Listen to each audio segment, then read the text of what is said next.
नमस्कार, जोहार छत्तीसगढ़ और सभी अभ्यर्थी मेरे साथ ऑनलाइन और ऑफलाइन वाले बोलेंगे वंदे वंदे हर हर हर हर।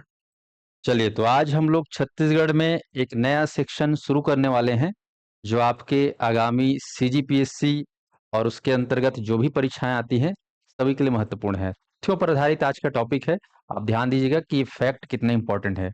तो छत्तीसगढ़ जीएस यानी कि छत्तीसगढ़ जनरल स्टडी के अंतर्गत आज हम बात करेंगे छत्तीसगढ़ के अर्थव्यवस्था को लेकर। ध्यान दें, इंग्लिश में बोलते हैं इसको इकोनॉमी। इकोनॉमिक्स नहीं बोल रहे हैं, वो अर्थशास्त्र होता है, ठीक है। तो इकोनॉमी पे चर्चा करेंगे कि छत्तीसगढ़ की अर्थव्यवस्था किस तरीके से है और कैसे इसको हमें टारगेट करना है, कैसे इसको प्रिपेयर करना है। तो सीजीपीएससी में शुरुआत में ही इसको पढ़ा रहा हूँ, कारण ये कि इसमें डेटा बहुत सारे हैं और ये डेटा को पढ़ने के लिए कम से कम एक एस्पायरेंट को 3 बार टाइम देना चाहिए। अभी एक बार पढ़ लोगे मेरे साथ, बीच में टेस्ट होगा तब पढ़ लोगे और एग्जाम के दिनों में 1-2 बार पढ़ लोगे।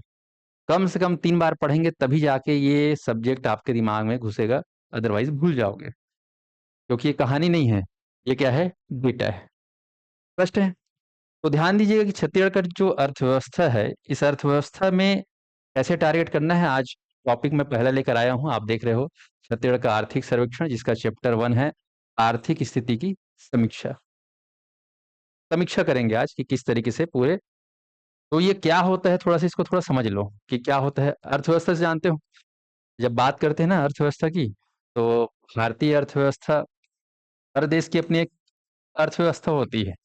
हर देश की, हर परिवार का भी होता है, हर समाज का भी होता है अर्थव्यवस्था। तो अर्थव्यवस्था में खासकर मैं अब थोड़ा सा थ्योरेटिकली बता रहा हूँ कि अर्थव्यवस्था को भारत में 3 भागों में बांटा गया है। बेसिक इसको समझे रहना। एक होता है प्राथमिक क्षेत्र, एकदम बेसिक। प्राइमरी सेक्टर बोलते हैं इसको अंग्रेजी में, प्राइमरी सेक्टर। दूसरा होता है द्वितीयक क्षेत्र, इंग्लिश में इसको बोल देते हैं सेकेंडरी सेक्टर। और तीसरा जो है तृतीयक क्षेत्र, टर्सरी सेक्टर। स्पष्ट है? 3 सेक्टर में बांटा गया है। पता नहीं, मैं जब से पढ़ा रहा हूँ मेरे को ना 3 चीज बहुत दिमाग में बस गया है। कोई भी चीज को देखता हूँ ना तो 3 ही चीज में दिखता है मेरे को। यहाँ भी देखो अर्थव्यवस्था कितने भाग में बांटे हैं? 3 भाग में।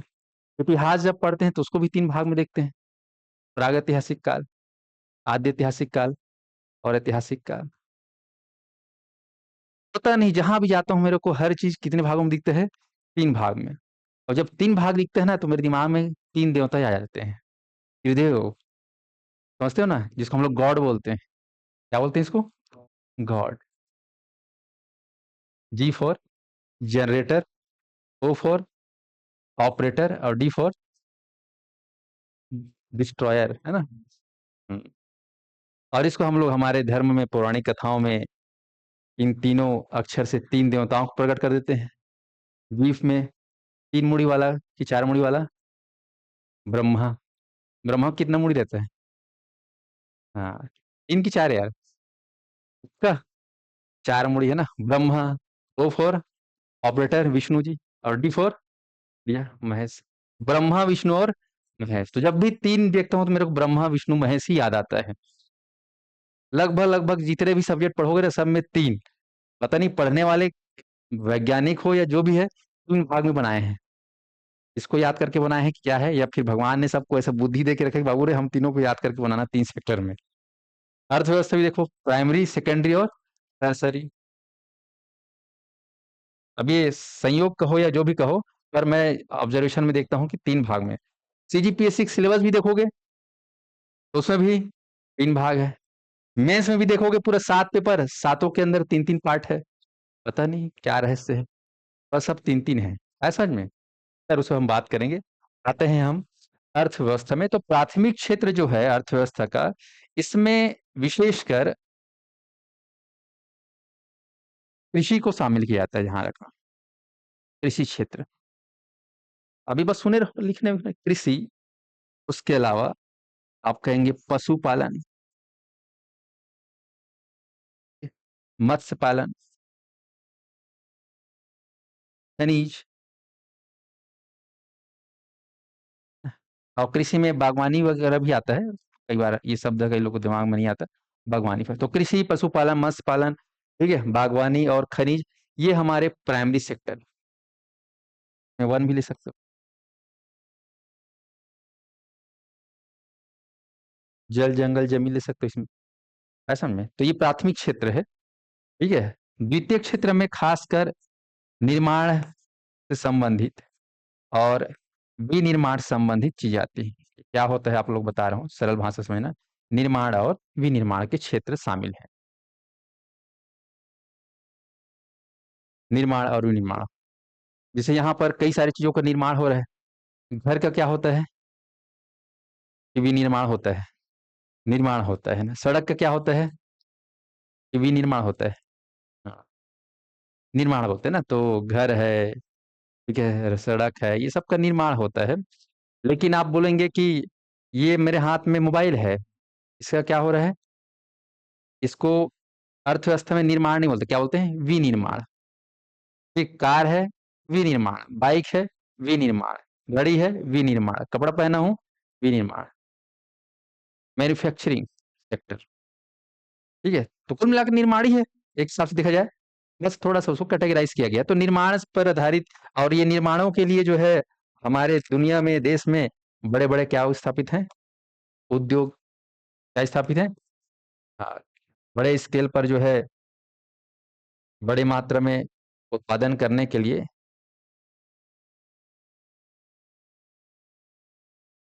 बड़े बड़े क्या ही स्थापित होते हैं, उद्योग, इंडस्ट्री, फैक्ट्री, कारखाना बोलते हो ना, ये सब। तो जितने भी कारखाने, फैक्ट्री, उद्योग है निर्माण संबंधी, तो सब किसमें आएंगे, द्वितीय क्षेत्र में। अक्सर क्या होता है कि आप देखोगे कि यहाँ से जितना भी जल जंगल जमीन कृषि से जो भी रॉ मटेरियल होता है वो सब कहाँ जाता है, सेकेंडरी सेक्टर में जाता है। ऐसा में यहाँ से उत्पादन हुआ, यहाँ से ऑपरेट हुआ, पूरा बन के तैयार हो गया, और इधर आके निकालना है, डिस्ट्रॉय करना है, ऐसा में। तो यहाँ पे ध्यान रहे, द्वितीय क्षेत्र में निर्माण उद्योग है, और तृतीयक में क्या होगा, सेवाएं। बन गए तब परोस रे बाबू रे, सेवाएं, जितने भी सेवाएं, सर्विस सेक्टर, जैसे कि सेवाओं में मैं जैसे आप लोग को पढ़ा रहा हूँ, ये किस में आएगा, सर्विस सेक्टर में आएगा, है ना। और सर्विस बोलने से हम लोग को सरकारी नौकरी दिखता है नहीं, सर्विस, हाँ ठीक है, वो भी पूरा इसी में आएगा आने को। लेकिन आप बस सर्विस को उपयोग करते हो, बसें चलती है, परिवहन सेवाएं, सब किस में आ जाएगा, सेवाएं में आएगा। जितने भी आप सेवाएं लेते हैं, चाहे वो इंटरनेट भी क्या है, सेवा है, ब्रॉडबैंड भी क्या है, सेवा है। तो सेवाएं में बहुत सारी चीज शामिल है, ध्यान रखना। जहां से आप सर्विस ले रहे हो, होटल भी क्या किस में आएगा, रेस्टोरेंट इसमें आएगा सारे, ट्रेन भी सेवा है, बस भी सेवा, जहाज भी सेवा है। आप सर्विस ले रहे हो ना, वो आपको सेवा दे रहा है, एक जगह से दूसरी जगह पहुंचाने का, आपकी मदद कर रहा है। लेकिन कारखाना को सेवा नहीं बोलना है, कारखाना को सेवा नहीं बोलना है, वो उत्पादन क्षेत्र है, वो निर्माण क्षेत्र है। तो ध्यान रखिएगा, यहाँ पर अर्थव्यवस्था को तीन भागों में बांटा गया है, प्राथमिक क्षेत्र, द्वितीय क्षेत्र और तृतीय क्षेत्र। इसके अंतर्गत अब आप डिटेल में पढ़ोगे, अभी केवल इतना ही समझना है कि तीन भाग हैं। तीनों में पहला भाग में खासकर आप किसको याद करोगे, कृषि को, और दूसरा में क्या याद करोगे, उद्योग, ठीक है, निर्माण या उद्योग बोल दो। और तीसरा में क्या याद करना है, सेवा। इतना अगर दिमाग में बैठ गया तो ये मान के चलो कि अर्थव्यवस्था आपको थोड़ा बहुत समझ में आ गया। बैठा कि नहीं बैठा बताओ। अर्थव्यवस्था को कितने भागों में बांटा गया है, तीन भाग में बताएंगे। पहला प्राथमिक क्षेत्र, इसमें क्या आएगा, कृषि, हाँ, ठीक। और दूसरा पार्ट क्या है, द्वितीय क्षेत्र, इसमें खास कर किन चीजों को शामिल किया जाएगा, उद्योग, निर्माण, और तीसरा क्या है, हाँ, सेवाएं इसमें शामिल है। इसके अंदर क्या क्या चीज उसको डिटेल में पढ़ेंगे, पर अभी केवल समझने के लिए इतना बता रहा हूँ। अब यहाँ पर एक शब्द आएगा, हम लोग जो पढ़ रहे हैं वो टॉपिक है आर्थिक सर्वेक्षण। नाम में ही बहुत कुछ लिखा गया है, आर्थिक सर्वेक्षण।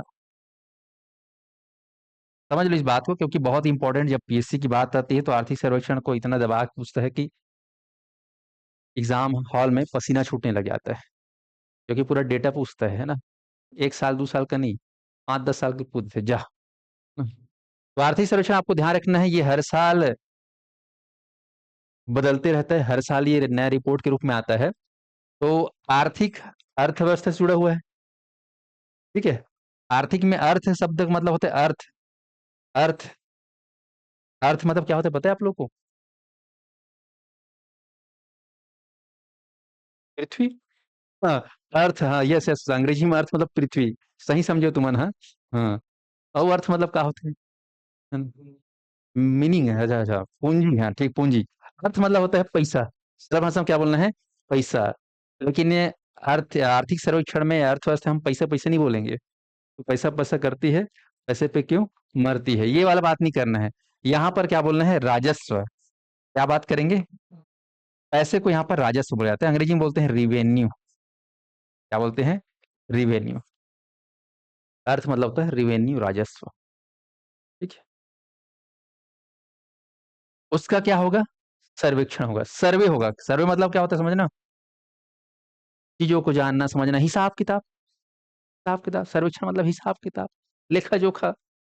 तो अर्थ का क्या होगा, राजस्व का क्या होगा? लेखा जोखा।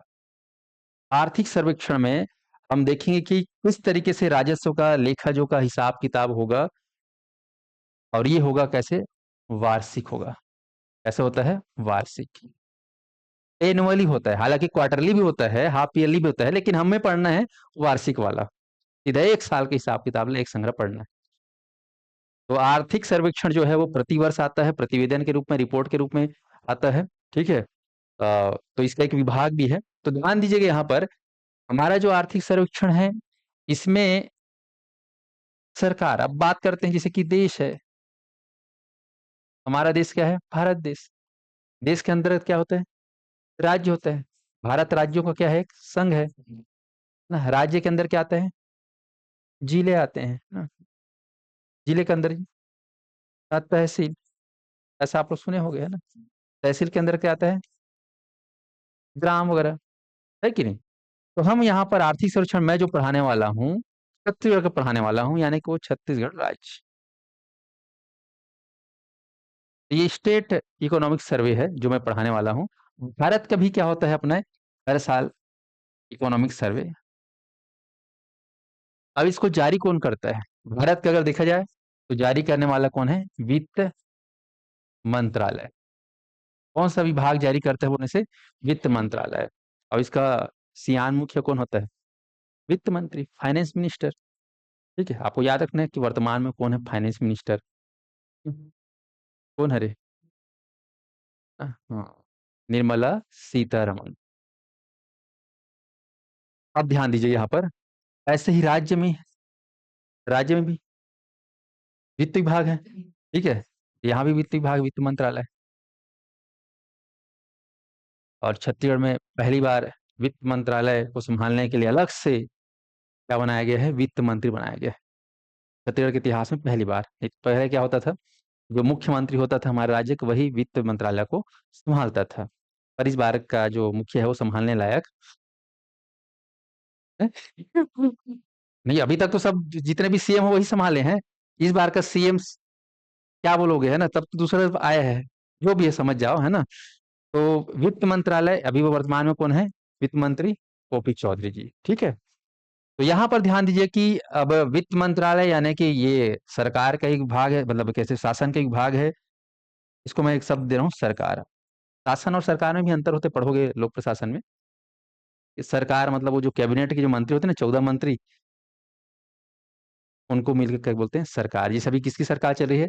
विष्णुदेव साय की सरकार है। उनके 14 टीम है। जैसे क्रिकेट देखते हो आप लोग, क्रिकेट टीम में कैप्टन होता है रोहित शर्मा की टीम, विराट कोहली की टीम, ऐसे सुनते हो नहीं? हाँ, उतने टीम को वैसे यहाँ पर सरकार बोलने से वो टीम दिखता है अपना, और उसके अंदर वो सारी चीज। लेकिन शासन बोलने से पूरा प्रशासन और सरकार दोनों आता है, ठीक है। सरकार और प्रशासन दोनों आते हैं, प्रशासनिक अधिकारी भी आते हैं उसमें, सरकार भी आता है, उसको क्या बोलते हैं? शासन। छत्तीसगढ़ शासन। छत्तीसगढ़ शासन के अंतर्गत गवर्नमेंट, वो सरकार भी है, मंत्री भी, और वो कार्यपालिका, विधायिका सब शामिल। छत्तीसगढ़ शासन बोलते हैं उसको। यार इतना डीप अभी समझना मत, समझो। सरकार या शासन कहना चाहिए, या शासन के द्वारा क्या जारी होता है हर साल? छत्तीसगढ़ का आर्थिक सर्वेक्षण, ये हर साल जारी होता है। तो हमारे छत्तीसगढ़ में अगर देखें दोस्तों, तो लगभग ये मान के चलो कि 52 विभाग हैं, 50 से अधिक विभाग हैं। हर विभाग कुछ ना कुछ काम कर रही है। कृषि विभाग है, खनिज विभाग है, सिंचाई विभाग है, जल जंगल जलमीन, ना वन से वन विभाग है। ऐसे 50 विभाग हैं। हर विभाग में राजस्व का क्या होता है ना, आता है जाता है। हर विभाग में राजस्व आता है जाता है। अब उसका हर साल क्या होता है? हिसाब किताब। राज्य के मतलब राज्य मतलब एक एक स्टेट है अपना, हर स्टेट का अपना एक स्रोत होता है इनकम का। जैसे फॉर एग्जांपल आपके घर में आय के स्रोत कौन है? पापा। अच्छा। अच्छा। ठीक है। खेत नहीं है, अगर किसान होगे तो आय का स्रोत। हम्म। तो अगर किसान है तो किसानी से एक स्रोत आता है। अगर आपके पिताजी जॉब में है तो जॉब से आय का स्रोत बनता है। अगर व्यापारी है तो बिजनेस से आपका आय स्रोत। मतलब परिवार में कोई ना कोई आय का स्रोत रहता है। ठीक है। अगर आप मान लो आपके पिताजी एक शिक्षक हैं, तो ये सैलरी फिक्स है कि हाँ भाई इतना महीना हर महीना आना है। तो पिताजी आपके हर महीना मतलब साल भर, हाँ मुझे इतना मिलने वाला है, तो मैं इसके हिसाब से ये है ना, हेल्थ में है ना, स्वास्थ्य में, शिक्षा में, ठीक है, और भी कुछ जो खरीदने में, निवेश में, है ना, शादी वादी हो रहा है तो उसमें सब में कुछ ना कुछ खर्चे करने होते हैं। कुछ जमा भी करना पड़ता है आपदा के लिए। तो करते ही नहीं करते, तो सारा चीजों का हम लोग क्या करते हैं? व्यवस्था करते हैं। अर्थ का क्या करते हैं? व्यवस्था करते हैं। घर में माता या पिता करते हैं व्यवस्था अर्थ का। लाने के लिए भी व्यवस्था करते हैं, और कैसे उसको खर्च करना है इसका व्यवस्था, और फिर उस चीजों का हिसाब किताब करते हैं। आया कैसे, कितना आया, कैसे गया, कहाँ गया, उसका क्या होता है? पूरा हिसाब किताब होता है। ऐसे ही सरकार के पास राज्यों से कई क्षेत्रों से पैसा आता है। वन से आ रहा है, खनिज से आ रहा है, भूमि भूइयां राजस्व से आ रहा है कि नहीं? ऐसे कई सारे विभाग जहाँ से पैसा आता है। अब आता है तो उसको इकट्ठा करेंगे, फिर टैक्स तो जानते हो, टैक्स भी सुना, टैक्स तो भयंकर आता है। सबसे ज्यादा तो टैक्स पैसे मिलता है, दुनिया भर सुने हो, जीएसटी पीएसटी, है ना? आप लोग पता है कि आप लोग हर चीज में सरकार को पैसा देते हो। हर चीज में आपको पैसा देना पड़ता है, हर जगह टैक्स लग रहा है आज के समय। यहाँ तक कि हवा पानी, है ना, रोशनी प्रकाश में भी सब में टैक्स देना पड़ रहा है। जबकि हवा पानी को भगवान ने किसमें दिया है? फोकट में। ऊपर वाले ने फोकट में दिया है, लेकिन ससुरे नीचे वाले लोग टैक्स वसूल रहे हैं, है कि नहीं? समझ में? हर चीज में टैक्स लिया जा रहा है, डायरेक्ट इनडायरेक्ट तुमको पता ही नहीं चलता है, लेकिन टैक्स लिया जा रहा है। समझ में आ रहा है? तो टैक्स एक बहुत बड़ा कहना चाहिए साधन है सरकार के आय का। अब ये सब आय आता है तो फिर कैसे खर्चा होता है उसका पूरा हिसाब। आप लोग फिर सुनते हो एक बजट होता है करके, सुने बजट? हाँ, तो वो बजट के माध्यम से कैसे कैसे कहाँ कहाँ पैसा खर्चा करना है, बजट पेश होता है। पैसा आते हैं मतलब मालूम है कि कृषि सतना आना है, उद्योग सतना आना है, ये खनिज सतना आना है, वन विभाग सतना आना है, फलाना विभाग सतना आना है। अब इतना आना है तो अब ये कैसे खर्चा करना है, कौन कौन जगह खर्चा करना है, कृषि, ठीक है, समाज सेवा में कितना खर्चा करना है, स्वास्थ्य सेवा में कितना खर्चा करना है, सुरक्षा में कितना खर्चा करना है, वो सबके हिसाब किताब, उसको बोलते हैं क्या? बजट। और बजट को पेश कौन करता है? वित्त मंत्रालय। कि हमारे पास जितना ही पैसा आ है यही है साल, पैसा ला हमन ऐसे ऐसे का करबो, क्या करबो, ठीक है। एक होता है बजट, और दूसरा होता है आर्थिक सर्वेक्षण। बजट क्या है? पहले से ही आ जाता है, पैसा आए पहले बजट पेश, ये साल ऐसे से करना है, पूरी प्लानिंग। लेकिन आर्थिक सर्वेक्षण ऐसा है जो साल भर जो हुआ है वास्तव में खर्चा पानी, उसका वास्तविक ब्यौरा देता है। समझ में आ रहा है? ये जो बजट होता है ना, आप लोग बजट हर साल सुने होंगे। और दूसरा होता है आर्थिक सर्वेक्षण। राज्य सरकार हो या केंद्र सरकार, जो है बकायदा इन दोनों चीजों को पेश करता है। ये बजट क्या होता है? एक प्रकार का अनुमान होता है जो पहले ही आ जाता है, लेकिन ये क्या होता है? वास्तविक होता है। जैसे तुम लोग कल के दिन में सरकारी नौकरी लग जाओगे, मान लो आपका तनख्वाह 50,000 है, आपको पता है 50,000 इस साल मिलने वाला है हर महीना, तो मैं ना इस साल इसी से करूँ इसी से करूँ, सोच डर नहीं सोचोगे, नहीं सोचोगे? ऐसी सरकार भी सोचता है बजट में, हाँ ऐसे से इसे तो खर्चा करेंगे पहले से। लेकिन वो साल बीत गया, देखिए भैया, हमने तो इसमें ज़्यादा खर्च किया, तो वो वास्तविकता कौन दर्शाता है? आर्थिक सर्वेक्षण। तो हम इसी वास्तविक चीज़ों को हम देखेंगे कि राजस्व का किस तरह से उपयोग हुआ है, कहाँ से कितना आया है, कहाँ से कितना गया है, वो सारा चीज़ों का हम ब्यौरा हम जानेंगे, हर क्षेत्र का। है इसकी नहीं समझ में? आगे ना? हाँ, चलो तब शुरू करें। तो सभी ऑनलाइन वाले तैयार हो जाएँगे। हमारा टॉपिक है अ, आर्थिक स्थिति की समीक्षा अध्याय 1। इसमें लगभग 17 चैप्टर में छत्तीसगढ़ गवर्नमेंट ने जो है इसे तैयार किया है। आप लोगों को दिखा देता हूँ, ये चैप्टर वाइज़ इसको बताया हुआ है। ये देखिए, पहला चैप्टर आप देखोगे तो इसमें आर्थिक स्थिति एक समीक्षा। इसमें क्या होता है, इस टॉपिक में पहला वाला चैप्टर वेरी वेरी इंपॉर्टेंट। ये चैप्टर को पढ़ना बहुत ज़रूरी है। इसमें क्या है कि पूरे चीज़ों को सार में दे दिया। जैसे आप लोग पढ़ोगे संविधान, तो संविधान में एक पार्ट होता है प्रस्तावना करके, है ना? प्रिएम्बल जिसको बोलते हैं। उसमें संविधान में क्या चीज़ें हैं, उसका सार चीज़ को बोल दिया है कि संविधान का में है क्या, शॉर्टकट में बता दिया है। ऐसे ही पूरे विभाग में कितना खर्चा पानी हुआ है, क्या है, उसको शॉर्ट में चैप्टर 1 में ही दिया रहता है, एक समीक्षा वाले सेक्शन में। तो जैसे मान लो पूरा नहीं पढ़ पा रहे हो, डीप नहीं पढ़ पा रहे हो, आपका समय कम है, तो आपको क्या करना है, केवल पहला चैप्टर को अच्छे से पढ़ लेना है। पीएससी एग्जाम दिलाने से पहले या व्यापम का एग्जाम दिलाने से पहले, सीजीएसएसबी का एग्जाम दिलाने से पहले आपको पहला चैप्टर पढ़ के जाना होगा। तो छत्तीसगढ़ तो है ही है, छत्तीसगढ़ में ये पार्ट आता है, तो सबसे इंपॉर्टेंट पार्ट माना गया है, पहला चैप्टर को माना गया है। ठीक है, इसके अलावा फिर चीज़ों को डिटेल में किया गया है, जैसे कि चैप्टर 2 में जनसंख्या है, तीसरा में राज्य का आय है, चौथा में मूल्य एवं सार्वजनिक वितरण प्रणाली है, पांचवा चैप्टर लोक वित्त है, छठवां चैप्टर बैंकिंग और सूचना प्रौद्योगिकी है। ये सारे अलग अलग विभाग हैं। सातवां देख रहे हो कृषि और उससे जुड़े हुए सेवाएं। ये देखो वन से संबंधित वानिकी, खनिज से संबंधित, खनिज में कितना पैसा आया, कितना सरकार को मिला, ये सब चीज। उद्योग, देख रहे हो कहीं ना कहीं ये प्राथमिक द्वितीय तृतीय का पूरा कॉम्बिनेशन है। तो मैं बताया हूं ना, अर्थव्यवस्था में ये सारे तीन चीज है, उनका कॉम्बिनेशन है। ये विद्युत, बिजली की आपको क्या मिलती है, बिजली क्या लेते हो, बिजली किसमें आएगा बताओ, विद्युत किसमें आएगा? आपके नजर से विद्युत किसमें आएगा? तुम्हारे घर में जो बिजली आते हो क्या है, किसमें आएगा? तुम घर में निर्माण कर रहे हो, तुम्हारे घर में आ रहे हैं, वो सेवा दे रहे हैं, समझ में आया? हाँ, लेकिन आज का रेह लगा हुआ थे घर घर सोलर पे, वो काम ही पता है, वो काम ही, वो निर्माण में ही, काम ही, अगर विद्युत पैदा करा तुम ना, समझ में आया? अगला है ग्रामीण विकास एवं रोजगार। इसमें ग्रामीण विकास के लिए क्या क्या कार्य किए जा रहे हैं, रोजगार को बढ़ाने के लिए क्या क्या कार्य किए, उसका पूरा आर्थिक सर्वेक्षण होगा। नगरीय विकास, नगरों के विकास के लिए कितना पैसा लगाया गया, कैसे भी किया गया विकास, उसको लेकर। शिक्षा के क्षेत्र में कितना सरकार ने काम किया है, स्कूली शिक्षा, उच्च शिक्षा और सब शिक्षा को लेकर। सामाजिक सेवाएं, समाज में बड़े बुजुर्ग, महिला, गर्भवती और बच्चे बच्चे हैं, उनके लिए सरकार क्या कर रही है, समाज सेवा में कितना पैसा लगा रही है।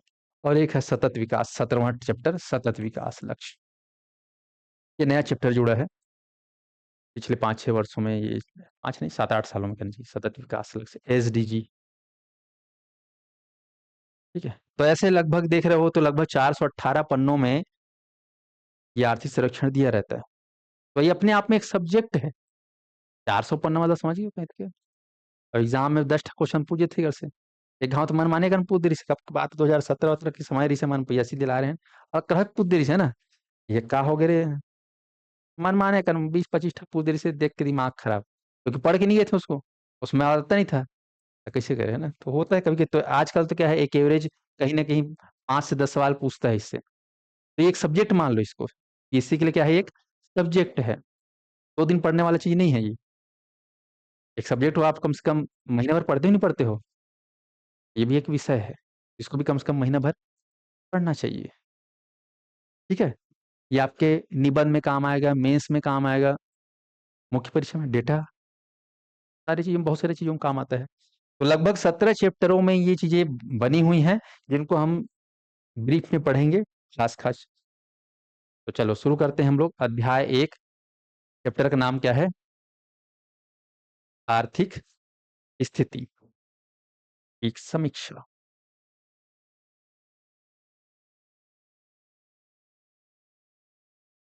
देखिए, मैं शॉर्ट में तैयार किया हूँ नोट्स को, आप लोग को ध्यान से सुनना है, जहां पर बोलूंगा लिखना है लिख लेना, बाकी आपको पैकेज में हमारे क्लास में सीजीपीएससी की क्लासेस अब शुरू हो चुकी हैं। तो जो अभ्यर्थी सीजीपीएससी की तैयारी करना चाहते हैं, एसएसबी की तैयारी करना चाहते हैं, तमाम परीक्षाओं की तैयारी के लिए अब नए सत्र में 1 जुलाई से विभिन्न बैचेस प्रारंभ हो चुकी है। तो आप लोग संस्थान से जुड़कर तैयारी कर सकते हो, ऑफलाइन या फिर ऑनलाइन।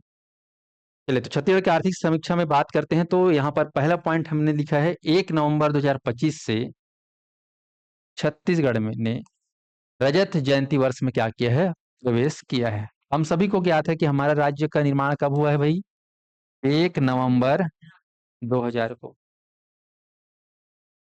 तो 2025 में हमारा राज्य कितने वर्ष का हो गया, 25।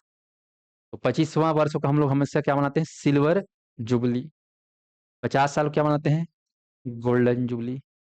और 75 को क्या मनाते हैं, डायमंड। ठीक है, और 100 क्या मनाएंगे, प्लेटिनम। ठीक है, जुबली। ऐसा में ऐसे मनाते हैं। तो हमारे छत्तीसगढ़ अब जवान हो गए, किस साल के हो गए हैं, 25 साल के हो गए हैं। तो 25 साल में हमने कौन सा जयंती मनाया, रजत जयंती। एम एस सगा आरिस है, हमारे मेहमान आरिस है, देश के मुख्य कौन आरिस रजत जयंती में मुख्य अतिथि कौन थे, प्रधानमंत्री मोदी जी आए थे। इस बार राज्योत्सव में आए थे कि नहीं आए थे। तो 1 नवंबर को आए थे, वो जानते हो, 1 नवंबर 2025 को छत्तीसगढ़ ने रजत जयंती मनाया। ठीक है, अब देखो यहाँ पर मैं 25 की बात कर रहा हूँ, क्यों कर रहा हूँ। अच्छा, एक चीज और आपको बताना जरूरी है, बेसिक ध्यान रखिएगा कि अर्थव्यवस्था का जो कैलेंडर है, आपको ध्यान रखना है। अर्थव्यवस्था का कैलेंडर, जैसे आजकल सीजीपीएससी कैलेंडर आता है, व्यापम कैलेंडर आता है, एसएसबी का कैलेंडर आता है, हर चीज का कैलेंडर, शैक्षिक सत्र का कैलेंडर आता है। शिक्षा सत्र का कैलेंडर कब से चालू होता है पता है आप लोग को, शिक्षा क्षेत्र के स्कूल का, 16 जून से 31 मार्च, नहीं, 30 अप्रैल। स्कूल के 1 मई से तो गर्मी छुट्टी लगी थी ना। हाँ। हाँ, तो 16 जून से 30 अप्रैल का है। हाँ, शैक्षणिक सत्र होता है। मान लो जैसे कि ये साल 16 जून को शुरू हुई, 16 जून 2027, और 30 अप्रैल क्या हो जाएगा, 2028। तो स्कूल का जो शैक्षणिक सत्र है इस साल, उसको क्या बोलोगे, 16 जून 2027 से 30 अप्रैल 2028। तो इस साल जब मान लो आप 10वीं पढ़ोगे या 12वीं पढ़ोगे,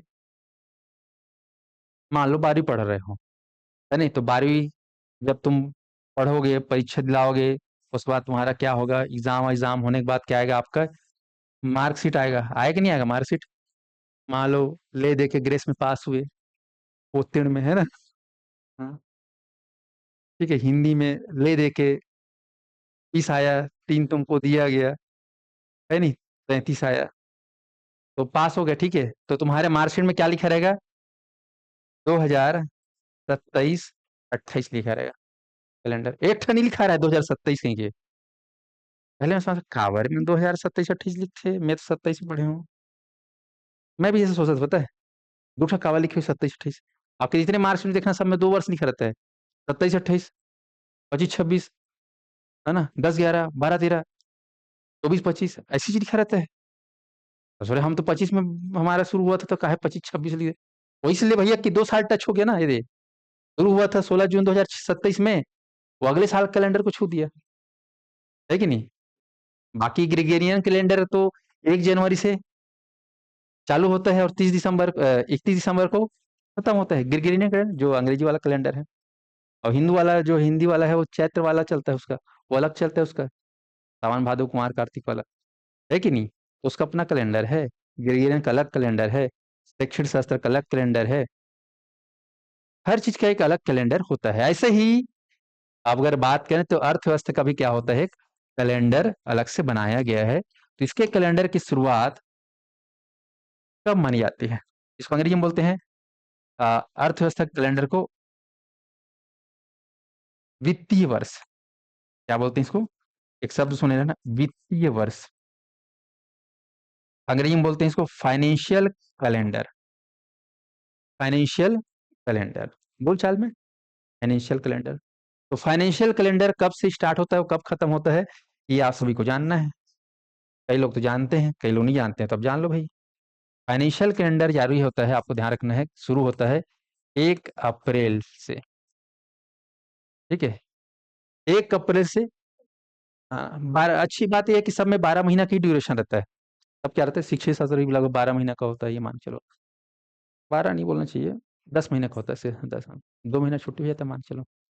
लेकिन बाकी चीजें सब 10-12 महीने का रहता है। तो यहाँ पर फाइनेंशियल पूरा 12 महीने का ड्यूरेशन है, तो अब यहाँ से 1 अप्रैल से 12 महीना जोड़ दो, तो कब आएगा, 31 मार्च। ठीक है, तो यहाँ पर जैसे कि अगर हम इस साल बात करें, तो 1 अप्रैल क्या लिखूंगा नीचे, 2000। इस साल के 1 अप्रैल को क्या लिखूंगा मैं, 2026। ऐसे लिखूंगा ना, 1 अप्रैल को क्या बोलते हैं, 4/2026, ऐसा भी लिख सकते हैं। तो 1 अप्रैल को शुरू होता है फाइनेंशियल ईयर। और लगभग लगभग इसको यूनिवर्सल किया गया है, मतलब ये मान के चले कि पूरे विश्व स्तर में फाइनेंशियल ईयर कब चालू होता है। हाँ, भारत का भी, छत्तीसगढ़ का भी, अमेरिका का भी, जापान का भी। ऐसे समझ में। तो 1 अप्रैल से चालू होगा, तो ये खत्म होगा 31 मार्च 2026। भोला जन हो, है ना। 31 अप्रैल 2027। क्यों 27 चला गया, क्योंकि अप्रैल से हम 12 महीने जोड़े तो ग्रेगोरियन कैलेंडर के हिसाब से वो अगले साल पहुंच गए, इसलिए क्या हो गया, 27। या इसको ऐसे भी लिख सकते हैं, 31 मार्च। चलो कौन सा महीना गिनते हैं, जनवरी, फरवरी, मार्च, तीसरा, 2027। अब इसको एकदम संक्षेप में क्या बोलेंगे, financial year 2026-27। Financial year 2026, F5 26-27। अब ये समय के बीच में जो भी खर्चा पानी विभाग में जैसा भी आया जाए, वो सबका क्या होगा, पूरा हिसाब किताब रिपोर्ट तैयार होगा। है समझ। लेकिन अभी मैं जो तुम लोग को पढ़ाने वाला हूँ, वो कौन से फाइनेंशियल ईयर पढ़ाऊंगा, पिछले वाला, क्योंकि अभी तो फाइनेंशियल चल रहा है। इस साल का मैं नहीं पढ़ा सकता, क्योंकि वो अगले साल आएगा। ठीक है, मार्च कंप्लीट होने के बाद। तो अभी हम जो फाइनेंशियल पढ़ेंगे, इसके जस्ट पिछले साल वाला, तो 26-27 के पहली वाला का बोलूँ, 2025-26। ऐसा समझ में। तो हम जो पढ़ने वाले हैं फाइनेंशियल ईयर, वो 2025-26 का पढ़ेंगे, क्योंकि अभी जो चल रहा है उसका अगले साल आएगा रिपोर्ट।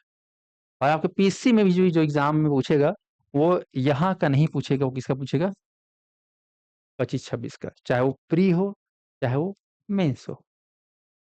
हालांकि तुम्हारे प्री के आते तक नया साल आ जाता है, फरवरी में होता है। मेंस के आते तक वो जून चला जाता है। तो बोलोगे यार सर आगे आर्थिक सर्वेक्षण तो नवल पढ़ना है का, नहीं देता, नवल नहीं पढ़ना है, वही पढ़ना है। ऐसा नहीं। तो आपको ध्यान रखना है, यहाँ पर फाइनेंशियल ईयर अभी जो चल रहा है वो तो ठीक है, हमें पता है कि ये वाला चल रहा है, लेकिन हमें पढ़ना जो है वो पिछला का पढ़ना है, हमारे लिए यही लेटेस्ट है। स्पष्ट है। तो इन चीजों को आप लोग को ध्यान रखेंगे। तो बार बार मैं बात करूंगा 25-26, 25-26, तो अब तुम्हारे दिमाग में आएगा सर 27-26-27 चालू हो गए, तो काबा 26-27 नहीं बताता। अच्छा, मन में सवाल आएगा ना, तो आपको ध्यान रखें, रीजन ये है। चलिए, तो अब शुरू करते हैं। छत्तीसगढ़ की आर्थिक स्थिति याद रखेंगे, कभी पूछ सकता है कि छत्तीसगढ़ में रजत जयंती कब मनाया गया, तो कब मनाया गया बोलूं। ये बदलने वाला नहीं है, ये अब इतिहास बन गए। छत्तीसगढ़ में रजत जयंती कब मनाया गया, 1 नवंबर।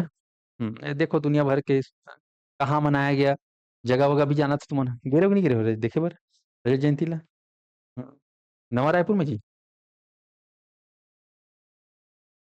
देखो, छत्तीसगढ़ रजत जयंती महोत्सव, 25 वर्षों की सफलता यात्रा का उत्सव, 25वें छत्तीसगढ़ स्थापना दिवस की हार्दिक शुभकामनाएं।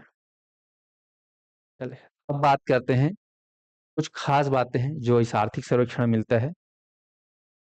हमारा लक्ष्य है, इस आर्थिक सर्वेक्षण में लक्ष्य के बारे में बताया गया है कि 2047 तक, भारत को नहीं, छत्तीसगढ़ की बात कर रहा हूँ, छत्तीसगढ़ को कैसा स्टेट बनाएंगे, विकसित छत्तीसगढ़ बनाएंगे। तो अभी कैसा है छत्तीसगढ़, विकासशील है, जवान है अभी, है ना। हाँ, जवान है, यंग है, विकासशील है, ठीक है। और 1947 नहीं, 2047, यानी कि अगले 100 साल में देश कब आजाद हुआ था? 1947। तो देश का संकल्प है, राज्य का संकल्प है कि हम आजाद हुए हैं तो आजाद के 100वें साल तक हम अपने आप को क्या कर लेंगे? विकसित कर लेंगे। तो डेट ला भूलौजन, आजादी के 100 साल बाद, यानी कि 2047। ऑप्शन में बर्बाद करे 2037 दिखा रही, 2027 लिखा रही, समझ में आ गया? 2047, तो 37 है कि 47 उस निंदा में मार चपक कला 37 ला होगी गलत।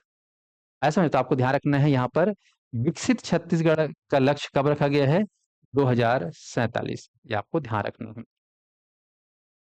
अगला पॉइंट है प्रति व्यक्ति आय। आप लोग पढ़ोगे एक पूरा अर्थव्यवस्था में एक पूरा चैप्टर ही आता है, बहुत ही इंपॉर्टेंट चैप्टर, जिसमें हम बात करते हैं जीडीपी, क्या होता है जीडीपी, है ना, है ना, एनडीपी, ठीक है, पीसीआई, पर कैपिटा इनकम, है ना, दुनिया भर की चीजें आती हैं, ठीक है। तो ये सारी चीजें आप पढ़ोगे, लेकिन मैं अभी इन चीजों को नहीं पढ़ाऊंगा, ठीक है। बोलोगे पढ़ा भी दूंगा, लेकिन अभी नहीं पढ़ाऊंगा ना, अभी हम डेटा पढ़ लेते हैं। तो प्रति व्यक्ति आय, यानी कि यहाँ पर हर आदमी के पास कितना आय है, इसमें वही व्यक्ति शामिल होगा जो वयस्क हो चुका है, ठीक है। क्योंकि कमाने का अधिकार, काम करने का अधिकार किनको दिया गया है? जो 18 वर्ष से ऊपर है, समझा? तो पारिवारिक रूप से अगर बात करें तो माता पिता ही रहते हैं खासकर काम करने वाले, या फिर एडल्ट होने के बाद भैया दीदी लोग भी काम करते हैं, आप लोग भी काम करते हो, है कि नहीं? तो ये वयस्कों के लिए खासकर, तो यहाँ पर ध्यान रखिए प्रति व्यक्ति आय हमारे राज्य की हो चुकी है 1 लाख, ये लग बताओ काय कहते हैं, 89, 79, 89, ठीक, यस। तो 1,79,244। अच्छा से चिन्ह रहा होगा ना, 244, 444 है क्या? हाँ, 244। कुछ होता है क्या धारा 244? लगता है क्या धारा, ना धारा 144 लगता है कि 244 लगता है? सुना होगा कि हाँ धारा वो भयंकर, वहां पर हुड़दंग हुआ, हिंसा हुआ, ये हुआ, तो धारा लगता है वहां पर, पता करके आना 144 लगता है कि 244 लगता है, ऑनलाइन वाले भी ध्यान रखना। तो यहाँ पर क्या है? 244, कबर की 44 के ठगे 2 अंक है, 244, दो है, ठीक है। एक 1 लाख, ओकर से ज्यादा है ना, 79 है, 7, 8, 9, तो 1,89,200। हाँ हाँ, ठीक ठीक ठीक ठीक ठीक, हाँ एक्सीडेंट हो रहा था ना। 1,89,244, ये हमारे राज्य का प्रति व्यक्ति आय है। ऑनलाइन वाले इसको याद कर लेंगे, मेरे साथ एक बार फिर से बताएंगे कि राज्य का प्रति व्यक्ति आय आर्थिक सर्वेक्षण 2025-26 के अनुसार कितना है?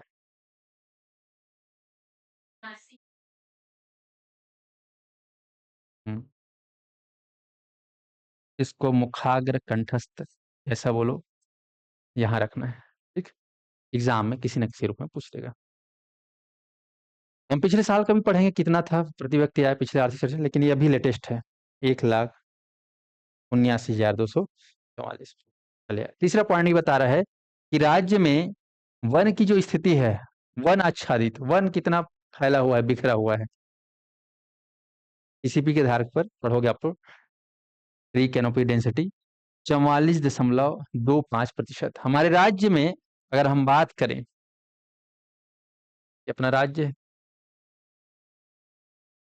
इस राज्य में वनों की स्थिति हम पढ़ रहे हैं, आर्थिक सर्वेक्षण से हमें पता चल रहा है कि राज्य में वनों का जो फैलाव है, वनों का जो आच्छादन है, वो कितना प्रतिशत, ये अपने आप में पूरा क्या है, 100%।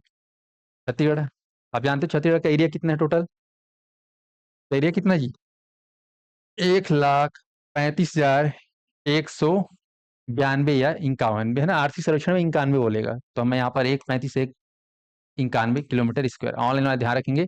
ये हमारे छत्तीसगढ़ का कुल एरिया है, इस कुल एरिया का, है ना, ये कुल एरिया को मैं मान लेता हूँ 100%, तो इसमें से लगभग 44.25% में क्या फैला हुआ है? वन। फॉरेस्ट फैला हुआ है, जंगल फैला हुआ है, ये बात के आपको ध्यान रखना है। ये बता रहा है आर्थिक, याद कर लेना, 44.25। 44 में 4 और 4 के ठके 2 ठके, और 4 के बाद क्या थे 5। 44.25%। प्रति व्यक्ति याद है, प्रति व्यक्ति आय याद हो गया, वन कभी याद करे रहो। 44.25। ध्यान दीजिए कि हमारे छत्तीसगढ़ में अगला पॉइंट है, साल, सागौन, इमारती लकड़ी और वन उपज प्रचुर मात्रा में मिलती है। हमारे यहाँ जैसे ही आप देखोगे भौगोलिक स्थिति में बस्तर संभाग और सरगुजा संभाग जो है, यहाँ पर साल वनों की अधिकता है, और मध्य में और कहीं कहीं सीमावर्ती इलाकों में सागौन वन भी आपको देखने को मिलेगा। तो साल और सागौन किस्म के जो वृक्ष हैं हमारे राज्य में सर्वाधिक मात्रा में है। ठीक है जी, ये आपको ध्यान रखना है। अगला देखिए, छत्तीसगढ़ लौह अयस्क के लिए प्रसिद्ध है। किसके लिए प्रसिद्ध है? लौह अयस्क, आयरन ओर। ये जो आयरन ओर है, यहाँ पर काफी मात्रा में देखने को मिलेगा, क्योंकि यहाँ के धरती के अंदर, छत्तीसगढ़ के धरती के भीतर जो चट्टान है, जो सेल है, वो है धारवाड़ सेल। ठीक है, कौन सा सेल पाया जाता है यहाँ पर? धारवाड़, तेज धार लोहा। स्पष्ट हुआ? अगला पॉइंट, तीन धातु। धातु तो छत्तीसगढ़ में कई प्रकार के धातु मिल जा रहे हैं, लेकिन उससे तीन धातु का उत्पादन केवल छत्तीसगढ़ में होता है, ये हमेशा के लिए ध्यान रखिएगा। उत्पादन पूरे भारत भर में सिर्फ एक ही जगह होता है, वो हमारे छत्तीसगढ़ में, बस्तर संभाग, इसमें आप पढ़ोगे जिला खासकर दंतेवाड़ा, ठीक, खासकर दंतेवाड़ा, सुकमा, सागर। चलिए अब बात करते हैं 2025 की अनुमानित जनसंख्या। हमारे राज्य की जनसंख्या अब हो चुकी है 3 करोड़ के पार, 3 करोड़ 10 लाख। 2011 जनगणना हम लोग अक्सर पढ़ते हैं, पढ़ाते हैं। 2011 में जब जनगणना हुआ था तो हमारी जनसंख्या थी छत्तीसगढ़ की 2 करोड़ 55 लाख। अब बढ़कर हो गई है 3 करोड़ से ज्यादा।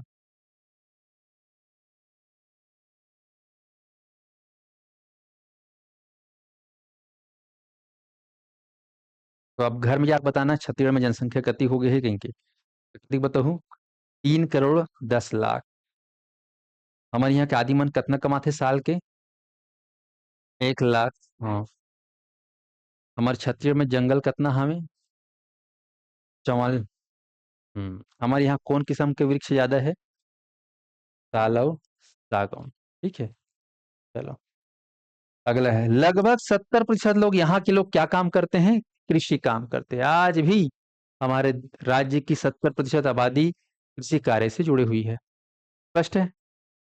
अगला है, कृषि और खनिज संपदा राज्य की अर्थव्यवस्था का मुख्य आधार है। ये आपको ध्यान रखना है। किस मायनों में मुख्य आधार हो गया भाई? अर्थव्यवस्था का मेन आधार। आप लोगों ने पढ़ा है अर्थव्यवस्था में 3 सेक्टर में भगा हुआ है, बटा हुआ है। तो उस अर्थव्यवस्था में सबसे ज्यादा जो बड़ा अर्थ देने वाला जो क्षेत्र है, अर्थ प्रदान वाला, अर्थ मतलब राजस्व, पैसा है ना, तो में सबसे बड़े रोल का कर है कृषि और खनिज। ध्यान रख लो, कृषि और खनिज। कृषि बोलने से किसान, हमारे राज्य में 70% लोग किसान हैं, तो सबसे ज्यादा रोजगार भी कृषि से मिल रहा है, और सबसे ज्यादा लोग काम ऐसे, और पैसा भी इसीलिए ज्यादा मिल रहा है। उसके बाद है खनिज। तो अर्थव्यवस्था का ध्यान रखेंगे, यानी कि भारत, सॉरी, छत्तीसगढ़ शासन को सबसे ज्यादा पैसा किससे मिल रहा है? और दूसरा, या फिर ये बोल सकते हैं छत्तीसगढ़ की अर्थव्यवस्था को सबसे ज्यादा मजबूती प्रदान कौन सा क्षेत्र करता है? कृषि और खनिज क्षेत्र मजबूती प्रदान करता है, इसीलिए इसको क्या माना गया है? मुख्य आधार।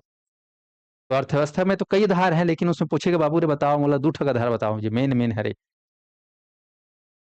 तो क्या बोलना है, किसान ला पकड़ना है और खनिज ला पकड़ना है। ठीक है, किसान और खनिज। खनिज में जैसे कि आयरन हो गया तो किसान पकड़े से नांगर ला, या कुदारी फावड़ा ला तो फावड़ा का बने है, लोहा बने है, लोहा का हरे खनिज है। समझ में आ गया, जोड़ के याद रख लो। चलिए, अब इसमें एक टॉपिक आ रहा है जिसको पढ़ेंगे, बहुत ही खास है, जीएसडीपी। जीएसडीपी सुने रहो इसको, very very important. G for होता है ग्रॉस, एस फॉर होता है स्टेट, डी फॉर होता है डोमेस्टिक, पी फॉर होता है प्रोडक्ट। चले औ फरिया के गांव पढ़ लेथन। जी एस टी जीडीपी के लइका हरे है ना, आप लोग सुने हो जीडीपी, जीडीपी है ना। जीडीपी के बेटा के नाम का है, जीडीपी फादर है और ओकर सन कौन है, सन है दे। ठीक है, जीएसडीपी, इस समझ में। तो नेशनल लेवल पे जीडीपी बोलते हैं, स्टेट लेवल पे क्या बोलते हैं, जीएसडीपी। तो हम स्टेट की बात करें इसलिए जीएसडीपी हुआ। तो जीएसडीपी क्या होता है, हिंदी में भी बोलना सीख लो इसको, है ना। एक बार एक काम करते हैं, अंग्रेजी में लिख देते हैं ना, gross state domestic product. Hindi में लिखेंगे ग्रॉस को हिंदी में बोलते हैं सकल, स्टेट को बोलते हैं राज्य, डोमेस्टिक को बोलते हैं घरेलू, प्रोडक्ट को बोलते हैं उत्पाद।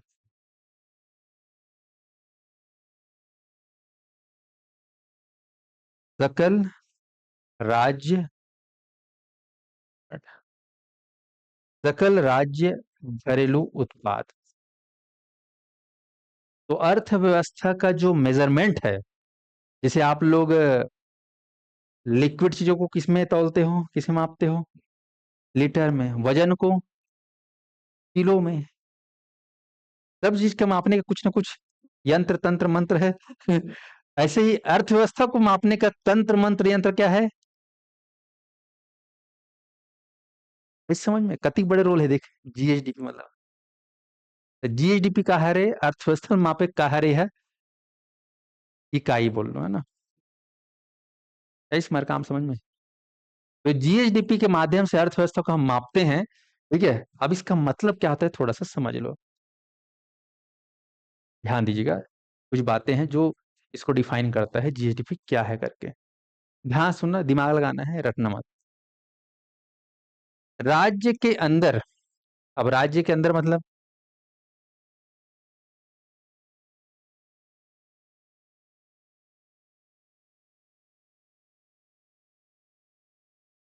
में कई ठा राज्य है, कई ठा राज्य है। हाँ, और ठग राज्य हमारे देश छत्तीसगढ़ है, तो सी जी है ना।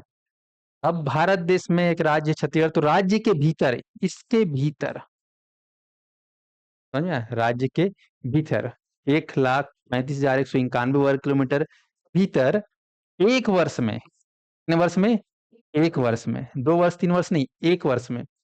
अब ये वर्ष भी वही गिनती होगा, वो फाइनेंशियल ईयर।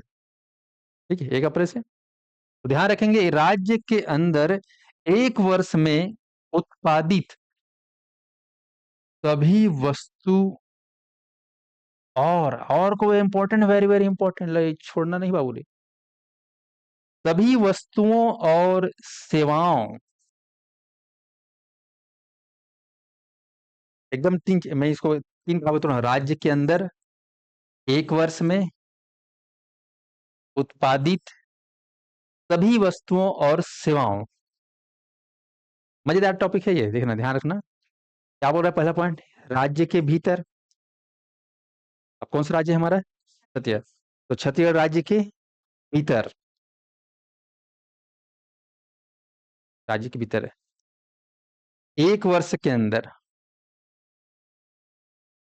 उत्पादित, अब क्या उत्पादन हुए हैं, वस्तु उत्पादन हुए हैं, रंग रंग के वस्तु उत्पादन हो रहा है कि नहीं हो रहा है, और क्या उत्पादन हो रहा है, सेवा। साल में कई ठे बैच निकाला था ना मैंने, नहीं नहीं, सेवा दे रहे ही नहीं दे रहे। हम्म। तो एक वर्ष के भीतर सभी वस्तुओं और सेवाओं का कुल मूल्य, कुल मूल्य, कुछ ना कुछ तो होगा मूल्य। मूल्य मतलब पैसा, राजस्व, वो कहलाएगा क्या? जीएसटीपी। तो इसको आपको बोलने सीखना है, फिर से बोलिएगा। ठीक है। किसी राज्य के अंदर एक वर्ष के भीतर उत्पादित सभी, सभी मतलब समझिए ना, सभी वस्तुओं और सेवाओं का कुल मूल्य क्या कहलाता है? ये है ना, जीएसटी में बोल रहे हैं। जीएसडीपी कहलाता है, सकल घरेलू उत्पाद। हाँ, very very good, very good.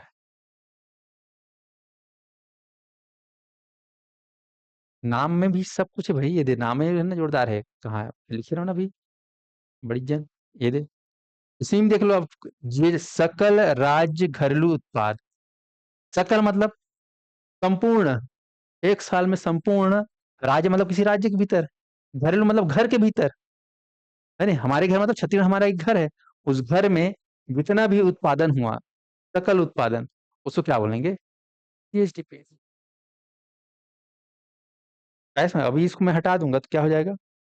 सकल घरेलू उत्पाद, जीडीपी। तो भारत देश के भीतर एक वर्ष के अंदर सभी वस्तुओं और सेवाओं का मूल्य जीएस जीडीपी कहलाएगा। एकदम सरल है, समझ में? तो ये आपको ध्यान रखना है।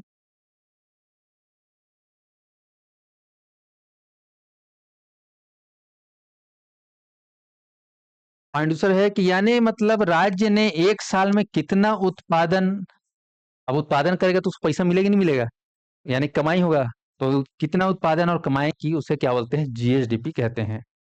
और इसी से राज्य की आर्थिक स्थिति और विकास का पता चलता है। तो भाई जीएसडीपी पता है ना, ये मापने का एक क्या है, इकाई है। ठीक है, जीएसडीपी। तो हम अर्थव्यवस्था को किससे मापेंगे?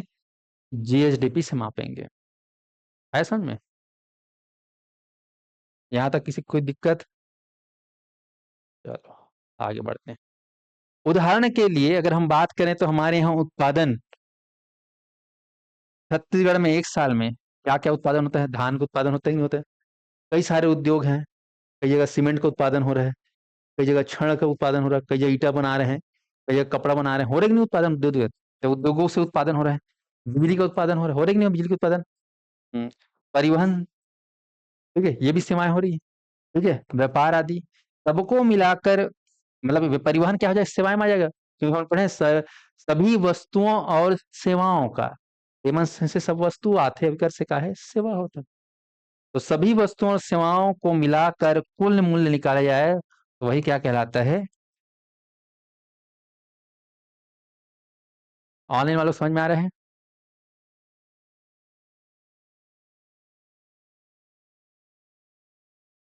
अब ध्यान दीजिएगा कि छत्तीसगढ़ में अगर बात करें तो जीएसडीपी राज्य की आर्थिक प्रगति को दर्शाता है। ठीक है, बताता है आर्थिक प्रगति को कौन दर्शाएगा? जीएसडीपी। जैसे आपका शरीर की लंबाई किस में नापते हो?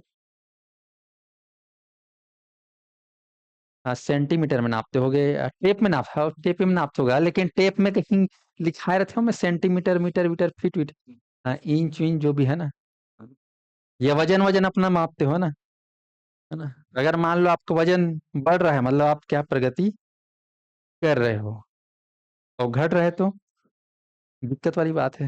है ना? जो भी चीज मतलब, तो एक यूनिट होता है मापने का, वैसे ही प्रगति को मापने का आधार क्या है? तो राज्य की आर्थिक प्रगति को दर्शाता कौन है भाई? जीएसडीपी, ध्यान रखना। और दूसरा एक पॉइंट है, इसी के बैनर तले एक दूसरा पॉइंट आता है, प्रति व्यक्ति आय, इसको बोलते हैं पर कैपिटा इनकम। तो पर कैपिटा इनकम कैसे आता है? तो इसमें हम उसको निकालते हैं कैसे, सिंपल सा, राज्य की कुल आय को हम वहां की जनसंख्या से क्या कर देते हैं? भाग देते हैं। जैसे हमारे छत्तीसगढ़ में भी पता चला है कि लगभग 3 करोड़ 10 लाख लोग हैं, 3.1 10 CR है, ये जनसंख्या है। अब मान लो हमारे यहाँ पैसा आ रहा है फलाना लाख करोड़, ठीक है, मान लो कोई भी लिख दे या दे, है ना, जो भी पैसा है उसको भाग देंगे किससे, जनसंख्या से, तो उससे क्या निकलेगा, प्रति व्यक्ति आय। स्पष्ट, ये आपको ध्यान रखना है। तो यहाँ पर हमें जो पता चला है कि मुख्य आंकड़े 2025-26 में स्थिर भाव पर हमारा जो जीएसडीपी का जो मूल्य है वो कितना है, 3, है ना, अच्छा, इकाई, दहाई, सैकड़ा, हजार, 10,000, लाख, 10 लाख, करोड़, 3,58,29,289। तो याद करना आसान हो क्योंकि जनसंख्या भी 3 करोड़ है और जीएसडीपी भी शुरुआत किसने हो रहा है, 3 करोड़ से, 3,58,00,000। अब यहाँ पर एक शब्द तुमको भाई कई बार टटोलेगा, स्थिर भाव लिखा हुआ है। जीएसडीपी को दो पैरामीटर पे मापते हैं, सुने रहना, जीएसडीपी, एक होता है स्थिर भाव पर और एक होता है प्रचलित भाव पर। प्रचलित मूल्य बोलते हैं या स्थिर मूल्य पर, हाँ, स्थिर मूल्य पर या प्रचलित मूल्य पर।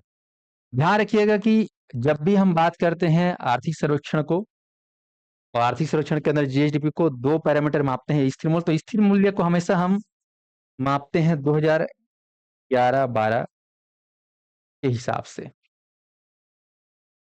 ठीक है, कितना वृद्धि हुआ, कितना नुकसान हुआ, कितना ग्रोथ हुआ, कितना डाउनफॉल है, वो कौन से ईयर से मापेंगे, ईयर आधार है 2011-12। लेकिन प्रचलित मूल्य में हम जब भी हम कंपेयर करेंगे या मापेंगे जीएसडीपी को, उसको लिखेंगे पिछले साल से, क्या बोलना है, पिछले साल से या पिछले वर्ष से कंपेयर करेंगे।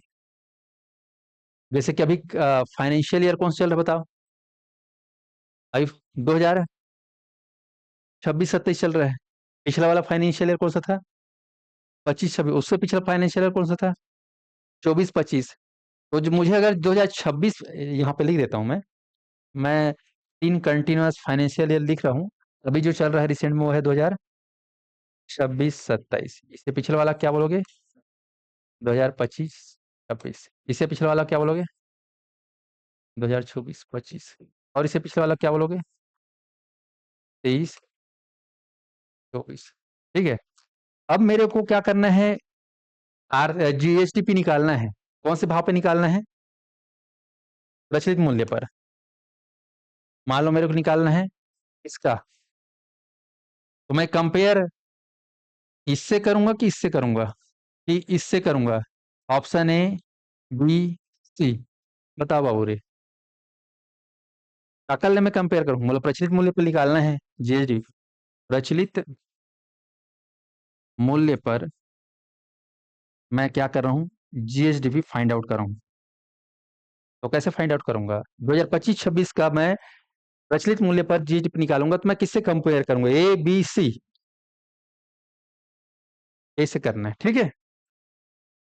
बी तो अभी पूरा नहीं हुआ है और सी बहुत पुराना है, तो जस्ट पिछला बीता हुआ वर्ष से हम कंपेयर करते हैं, उसको बोलते हैं प्रचलित मूल्य।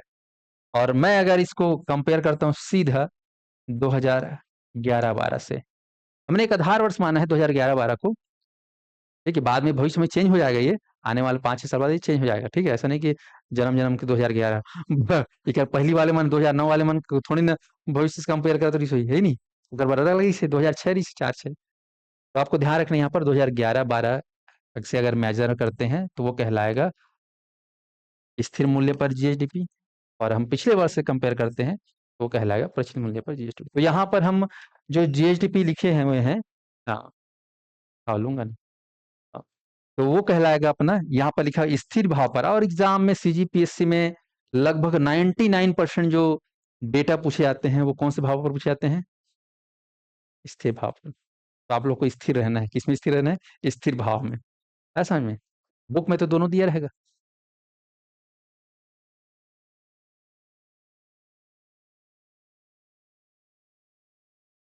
चलिए अगला देखते हैं, और पढ़ाऊं?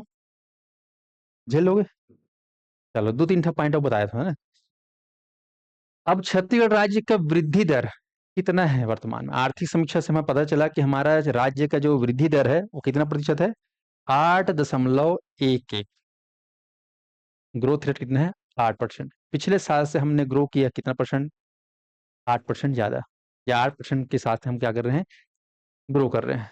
अगला है प्रचलित भाव पर। प्रचलित भाव पर देख लो। किसके भाव पर पढ़े थे? प्रचलित भाव में जस्ट दुगुना दिख रहा है। 6,31,29,076। एग्जाम में मान लो प्रचलित भाव पर जीएसडीपी पूछेगा तो कौन सा वाला लगाओगे? ये वाला 3 लाख वाला। और प्रचलित भाव में जस्ट टिकर से डबल है, 6 लाख। याद करते बनेगा। हम्म। तो प्रचलित भाव पर जीएसडीपी है 6 लाख, सॉरी 6 करोड़। और स्थिर भाव पर कितना है? 3 करोड़। और ये मोटा मोटी पकड़ना सीखो ना। 6 करोड़, 3 करोड़, 6 करोड़ प्रचलित मूल्य पर है और स्थिर मूल्य पर 3 करोड़। प्रचलित मूल्य पर अगर बात करें तो वृद्धि दर कितना है? 11%। लगभग लगभग 11.5%। एग्जाम में आया कि वृद्धि दर बताइए स्थिर मूल्य पर और प्रचलित मूल्य पर। तो ये आपका ये स्थिर पर है, ये प्रचलित पर है।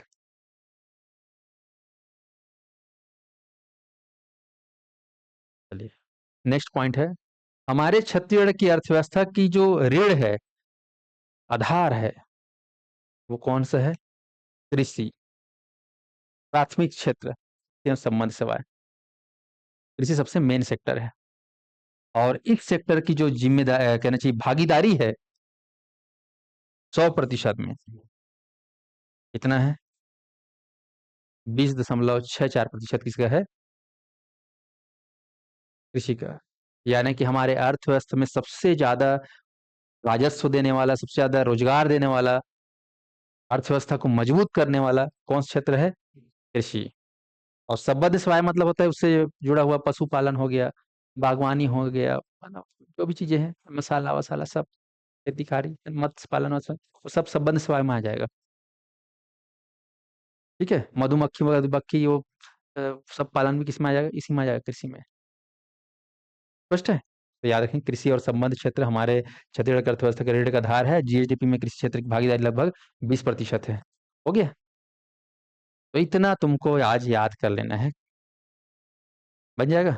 क्योंकि ज्यादा पढ़ाऊंगा फिर डेटा पकड़ में, बेस को क्लियर करना है। ये मेरा आज का टॉपिक था।